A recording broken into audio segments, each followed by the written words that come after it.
right, we're here with Mara, Daughter of the Nile, chapter 19. It's called The Fatal Mistake. The big common room of the Inn of the Falcon blazed with light and resounded to the usual clatter of crockery and conversation. Though it was well past midnight, Ashore was still waddling here and there with platters of stew and mugs of keyed beer, and the juggler's balls wove a glittering pattern in the air before one of the larger and more boisterous cubicles. Mara sat alone in the booth at the far corner, slowly twisting the ring which winked up at her mockingly from one finger. A cup of wine stood untouched on the low table before her. It was stale, and flecks of dust had gathered on its surface. She had been waiting for Sheftu since the mark of 7, 5 weary hours. The torch flames dipped in a gust of air, and she started up quickly, glancing toward the entry door.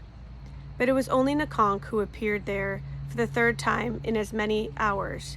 She sank back upon her mat as he lumbered across the floor toward her. "Seen naught of him yet, I suppose," he grunted, sagging in the entrance to her booth. She shook her head, and he ran a hand wearily over his stubbly jaw and up under his wig. "By Ammon, I'm about at the end of my hawser. He should have been back by—" "Nakonk, he'll not come back.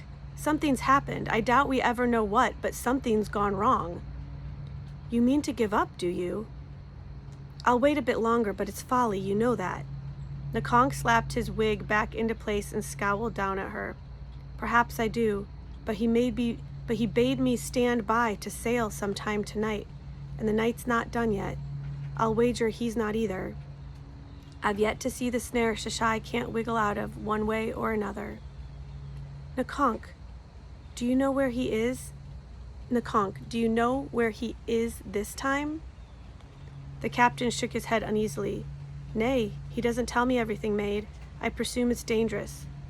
It's dangerous." "He was 10,000 kinds of a fool to attempt such a thing. That's how dangerous it is." Well now, don't look so, little one. It may be all will come right again." Patting her shoulder abstractly, Nakonk glanced toward the door. "I'd best be starting back, if he should come, with me not there to take charge of that cargo." He hurried away, his big shoulders drooping. The torch flames dipped once again as he went out. Mara sat on, with her legs cramped and numbing up under her, swirling the dusty wine in her cup. Finally, she too rose, groped for her discarded sandals, and slipped them on. Then she flung her cloak about her and wandered slowly across the room. As she passed the fire pen, Miftaya's strong, thin fingers reached out to clutch her arm. "Where is he?" whispered the old woman fiercely. "You know, don't you? Why is he so late?" "Mistress, I can't tell all I know, but only he knows what's keeping him." "You could give me some notion if you would. One word as to when he'll be here." "I've told you, I know not." Mara jerked free. "It may be he'll never be here. It may be—" Something in Miftaya's face cut her short, a curious puckering. She realized suddenly that the old woman's eyes were glassy with tears. Mara bit her lip, and moving closer, touched the tense shoulder. "Mistress, my heart is with yours. I'd comfort you if I could." The unexpected sympathy was almost too much for Miftaya. She pressed a skinny hand to her lips, half turning away. For a moment, painful to both of them, she struggled visibly to gain control of herself. Then her hand slid from her mouth down to her strange shell necklace, and her face settled stiffly into its usual network of wrinkles. "We will not give up, blue-eyed one. He will come." He will come." The lie tasted bitter on Mara's tongue. Turning abruptly, she went on across the room. The courtyard was still empty of everything but moonlight, and even that seemed dim and spiritless. Mara stood on the doorstep a moment, and with the torch sputtering behind her, Mara stood on the doorstep a moment with the torch sputtering behind her, then turned back into the inn. She would order a plate of stew, and if he had not come by that time, she had eaten it. Fool, she told herself angrily as she settled down again in her cubicle. Why do you keep hoping? He's lost. You'll never know what happened. She could not eat the food Asher brought any more than she could answer the anxious, unspoken question in his face. She sat toying with the big chunks of meat. It mattered little now, what she told her master. She would tell him everything. Without Shefdu, the king was ruined. No one else could possibly. Oh, mother of truth, why had she ever met him? For a moment, she longed to turn time back, undo everything, even go back to the fluting irons and Tetza's familiar scolding. She flung the spoon down, then stiffened, as a shadow fell across her. The juggler, Sahur, was leaning in the entrance to the cubicle, smiling his twisted smile. 3 gilded balls circling furtively above his hand. Live forever, face of lily, he greeted her. Thou art long alone tonight. Where is your friend Shishai? I know not, begone. Mara picked up her spoon and started eating. Strange, purred Sahur. Often he comes here when you do not, but never before I have seen you, save at his side. Mara glared at him, but preserved a stubborn silence. The maid of mystery, the juggler went on dreamily, invisible to poor mortals, save in the hour of darkness, in this one spot. Where do you hide in the daytime? Eye of the turquoise, that my heart is never gladdened by your countenance, whether in the marketplace or the villas of the great ones. That is none of your affair. Mara pushed her plate away, seething. You take my appetite, juggler. Be off with you. He only smiled. With an air of pleasant leisure, he lifted his crooked body, and the balls danced lightly to the other hand. You must be discreet, and you are the very flower of discretion, are you not, lovely one? Not a word have you said about your troubles tonight, though it's obvious they weigh heavy on you. Suddenly he bent close to her, his breath in her ear. Where is he? He is late. You may trust me. I'm in his confidence like you. Pushing him away, Mara scrambled to her feet, swatting his gold balls in every direction and spitting a stream of invective which included several Babylonian phrases Anani could never have heard. Get thee gone, I said, you son of 40 devils. I'll not listen to your cursed babble.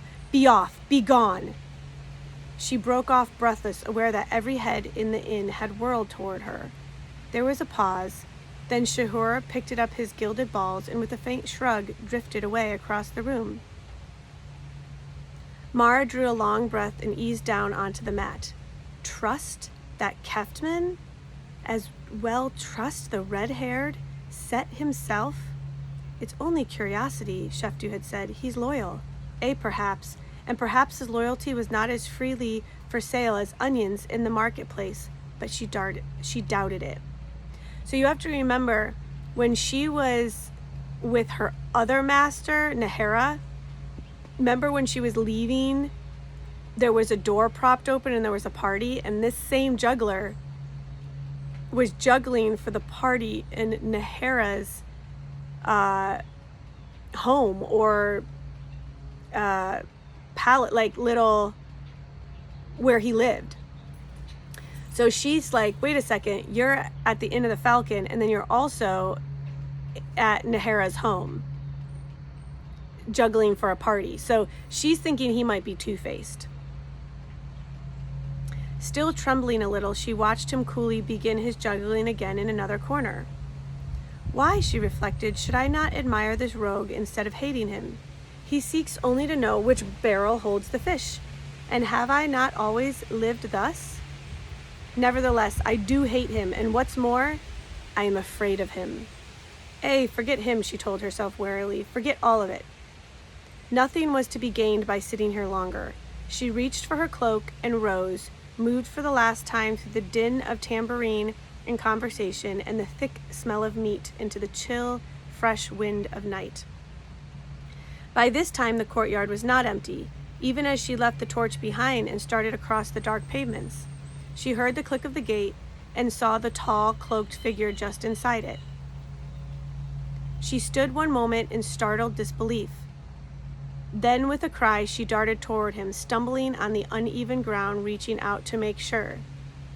Sheftu? He was no wraith. He had come. He was here.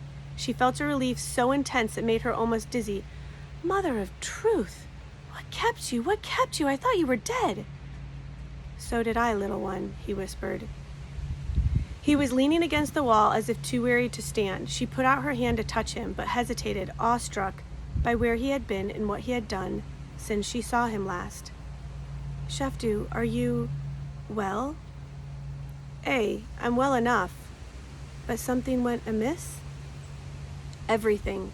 Mara, our torch burned out. Burned out as we were leaving the inner chambers. Mara felt goose flesh crawl up her arms as the full meaning of what came over to her. As the full meaning of that came home to her. Oh, Cyrus, she whispered. She drew her cloak about her, shivering. We tried every passage, some of them twice, 3 times. Ammon, it seemed years. We ended up stumbling on the right one, sheer chance. It was a moment before she could make her mind go to anything else. Then she lifted her head quickly. But you were successful? You brought the gold? All we could carry. Then it's done. It's finished and over. It's finished. Mara drew a long, shaky breath. And you're back safe. Do you swear all's well with you? Sheftu, come where I can see you. It's so dark. Dark? This courtyard dark? Merciful Ammon, you know nothing of the dark. Nay, perhaps I don't, but I can't see you. He was quiet a moment. Then he spoke in a different tone, very softly.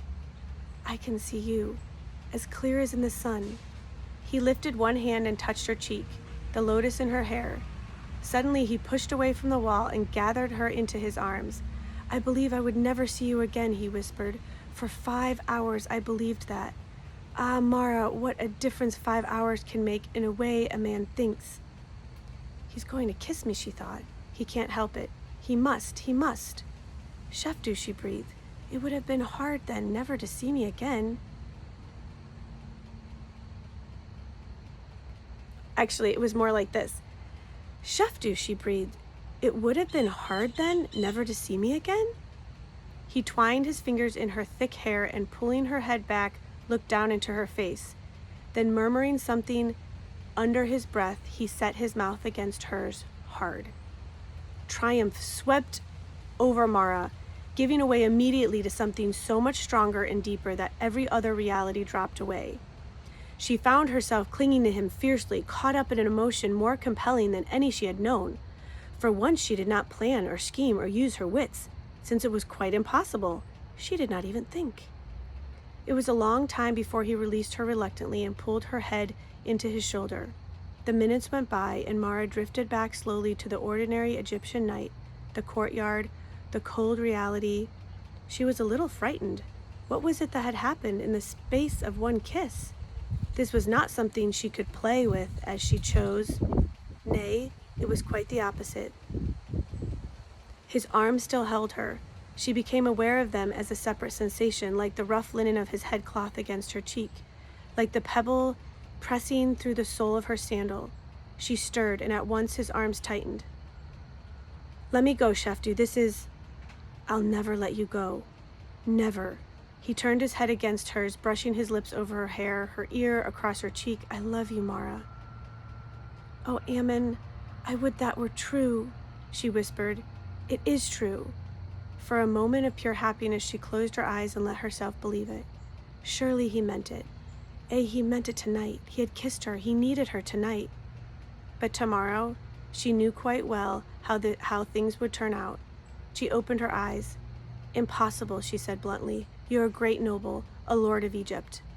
None of that matters. Not after 5 hours in the dark. He pushed away enough to look at her, but kept tight hold of her arms. I'm not speaking lightly, do you understand? By tomorrow morning you'll forget you spoke at all. Oh my gosh, I got scared. There was a huge deer that just ran. Oh, here's another one. So close to me. Whew, that scared me. Okay. None of that matters, not after 5 hours in the dark. He pushed her away enough to look at her, but kept tight hold of her arms. I'm not speaking lightly, do you understand? By tomorrow morning you'll forget you spoke at all. His voice roughened. I'll not forget. I know what I want, lotus-eyed one. I'm weary of dueling with you. You'll share my life as long as it lasts, and such as it is. Is that clear enough? Quite clear, but you must be mad. Tomorrow, he seized her chin between thumb and finger and twisted her face up to him. Be quiet, he whispered. He kissed her, at first gently, then again, not at all gently, and she gave herself up to him. Never mind tomorrow, she thought. Never mind anything. She was building dreams like palaces. Shefdu loosed her abruptly and dropped both arms to his sides, moving away a step. Little one, this must stop. He drew a deep, irregular breath. I still must show myself inside there, lest they begin to mourn me as dead, and you must get back to your boatman. Ay, said Mara shakily. The dreams were still there, turret on airy turret. I hope he waited for me. Did you see Nakonk? Before I came here, he's already off down the river with his passengers. As to the rest of it, Shefdu moved closer, lowering his voice. You must seek audience with the prince tomorrow. Ay, Shefdu. Tell him all's well. The door's plastered over and sealed as we found it, and the stones rolled back into place. The tomb has a second occupant now, but... It has... What? He met her eyes in silence, and she shivered. No matter, he said quietly. Mention none of that. Not about the torch or any problems. It's done and finished. I want only to forget it. Tell him the gold's hidden, safe at hand, to pay our promises when the time comes. And tell him Count Ka-Keeper is one of us. I talked to him. Oh, Cyrus, it was only this afternoon. It seems a year ago. Shefdu, how tired you must be. She reached out impulsively. You'll seek your couch soon? Never fear, he smiled, folding his hands over hers and pressing it tight, then tighter. Mara, he whispered. Suddenly his face changed. He opened his hand and looked down at her finger. Too late. She was aware of the hard shape of the ring, as if it were a circlet of fire burning into her flesh. She could no more prevent her involuntary attempt to jerk away than she could break the iron grasp which suddenly held her. She stood paralyzed. As he slowly raised his eyes to her, it was the dangerous Shefdu of old who stood there now. I am touched, he said softly, that you should treasure this little keepsake for so long. You're angry, she breathed. Oh, Shefdu, I should have told you long ago. The old man in Abydos would take naught for helping me, but I was afraid if I told you, you would make me give it back. Thanks be to the gods, her voice was reasonably steady, for all she was giddy with fear. It was stupid of me, perhaps wicked. Here, take it, Shefdu.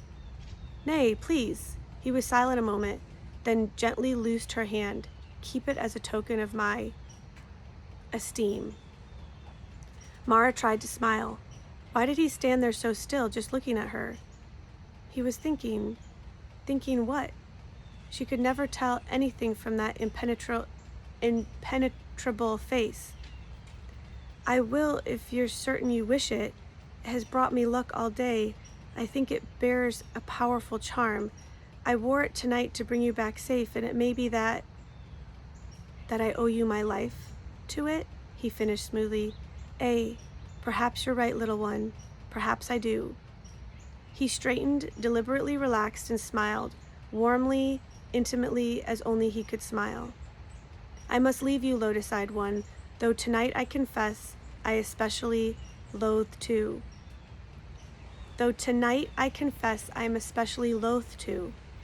Be here tomorrow as soon after nightfall as you are able. It cannot be too soon for me. How much of that was irony? He gave her no chance to find out, for he turned quickly, strode across the courtyard, and through the inn door. Mara stood motionless where he had left her. The moon inched imperceptibly higher in the night sky, and a little breeze sprang up to stir a fold of her sleeve. She shivered. Suddenly she tore the ring from her finger and hurled it with all her strength across the courtyard. Whirling, she started blindly for the gate, then slowed, then stopped. After a moment she turned back, searched carefully for the ring, and found it at last. A gutter snipe did not fling away a fortune, even to satisfy the wildest disappointment. Such gestures were for the rich and secure, whose airy palaces were real. Tucking the ring into her sash, she hurried out of the courtyard and along the dark, evil streets to the river. I am secure, she told herself. He believed me. Surely all is well. Could he have smiled like that if it were not? He could, and she knew it. Mara, Daughter of the Nile, Chapter 19. Whew, this story is getting good, right? I'll be back with Chapter 20 soon.